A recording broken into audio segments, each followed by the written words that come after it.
Welcome to This Explainer. Today, we're unpacking a fiercely passionate and honestly, historically massive theological text. We are diving deep into the resurrection, some really vivid spiritual warfare, and the foundation of the new covenant. No matter what your background is, seeing exactly how this ancient narrative is structured really reveals why its message has endured for literal centuries. Let's get right into it. Okay, so to break this down, we can map this powerful narrative across four distinct stages. First up, the dawn of new creation. Second, the enemy's tactics. Third, the four pillars of triumph. And finally, the final call to action. Right, let's start with section 1, the dawn of new creation, which really lays the foundation of the faith. We're starting at the very beginning of the timeline here. The text anchors its entire theology on one specific, history-altering claim from Matthew chapter 28, "He is not here, for he is risen." The source basically treats this incredible discovery on the first day of the week as the grand inciting incident of all human history. You see, it's not just a memory being passed down, it's framed as a literal trumpet blast, kicking off a completely new era for humanity. And the immediate tangible result of that empty tomb is what 2 Corinthians calls a new creation. It describes this fascinating state where, quote, "Old things have passed away, behold, all things have become new." The argument being made here is one of total metamorphosis. Believers aren't just getting a clean slate or being forgiven for past wrongs. The text claims they are entirely transformed into something fundamentally different. Moving on to section 2, the enemy's tactics and the spiritual conflict at play. Now, shifting from historical claims, the text introduces a really stark, present-day battlefield.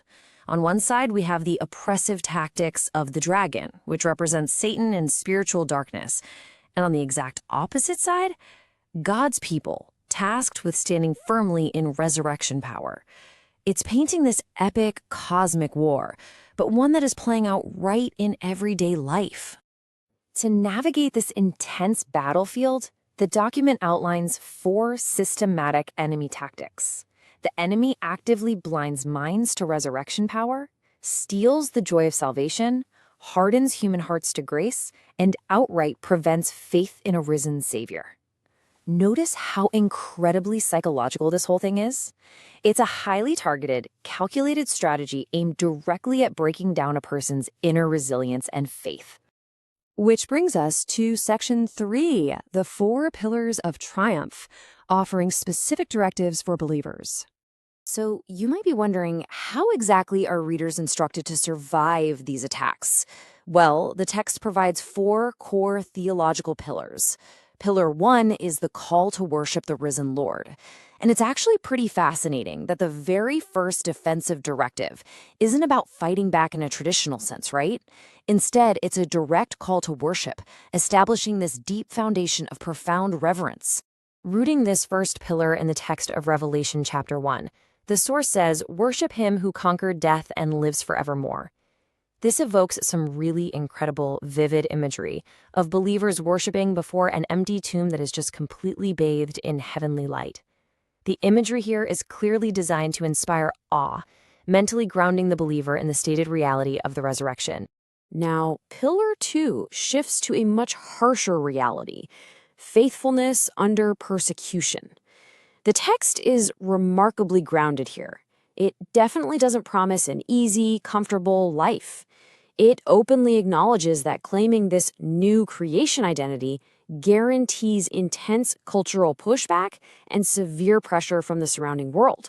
By citing Revelation chapter 2, verse 10, "Be faithful until death, and I will give you the crown of life," the text places a massive demand on its followers. It requires them to remain steadfast and completely faithful to Christ amidst literally whatever cultural pressure or physical persecution they might face. But, it pairs that heavy demand with a massive promise. The crown of life is presented as the ultimate eternal reward for their endurance. That leads us right into the 3rd pillar, which is arguably the crucial point of the whole text: the triumph over death. Here, the narrative tackles what is probably the most universal and ultimate human fear: our own mortality. The text confronts the very concept of death head-on, completely refusing to shy away from the ultimate consequence of the human condition. To do this, the text utilizes a dramatic, almost mic drop kind of rhetorical question from 1 Corinthians. "O death, where is your sting?" It boldly declares that death itself has been swallowed up in victory. By framing the resurrection as the absolute ultimate triumph, it aims to completely neutralize humanity's greatest fear. Finally, we hit Pillar 4, Jesus returns in glory. This purposefully shifts the reader's focus away from present-day struggles, the reality of persecution, and even current spiritual triumphs. Instead, it points toward a massive, prophesied future event that's meant to anchor the believer's ultimate long-term hope. "Behold, he is coming with clouds, and every eye will see him." This quote from Revelation chapter 1 completely caps off the entire narrative arc of the document. It describes Jesus descending in majesty and light, returning with open arms. And the text insists this is not some hidden metaphorical or secret event, right? It claims it is a literal, spectacular return that will be witnessed by absolutely every single eye on earth. So, to summarize the immense scope of the theology we've just unpacked together, this timeline perfectly maps the source's progression. It starts at the cross, the moment where the darkness of sin dies. Then it moves to the resurrection, the exact moment everlasting life begins. And it culminates in the future, with Jesus returning in ultimate glory. It basically presents a complete linear story of light permanently and definitively conquering darkness. All right, last section. Section 4, the final call to action and how to live the message. The text makes it abundantly clear it doesn't just want to impart historical timelines to you, it demands action. And these 5 directives escalate beautifully. It starts internally. Walk in newness of life, love the risen Savior, and trust his work. But then it pushes outward. Proclaim his resurrection. Finally, it culminates in a massive external mandate to share the gospel globally. It's a complete journey from deep personal transformation straight to a worldwide mission. As we step back from unpacking this text, it leaves us with a profound question to chew on. How does this incredibly structured theology of spiritual warfare and ultimate triumph continue to shape global perspectives today?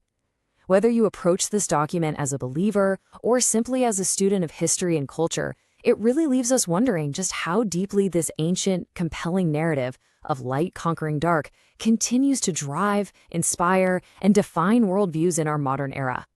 Thanks so much for joining me on this explainer, and we'll see you next time.